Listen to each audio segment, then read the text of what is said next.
နဲ့ငါတို့စီတာကျမမှာအန်တီဒီစီဆိုတော့အတူတူတယောက်ရှိတယ်ဒီနေ့ကျတော့ပြန်ပြန်ဆက်ပါ ဘူးမမကြိုက်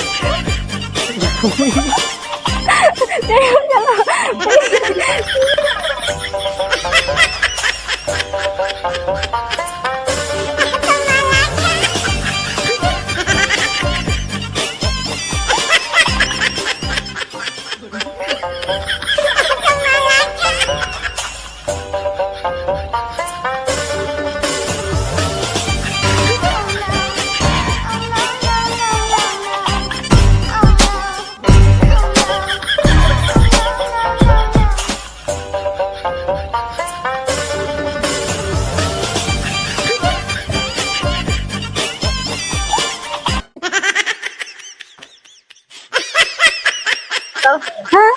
အန်တီဒီစီတော့မှယောက်ျားမရလို့အပြူကြီးဖြစ်နေရမဟုတ်လားဟုတ်တယ်လေ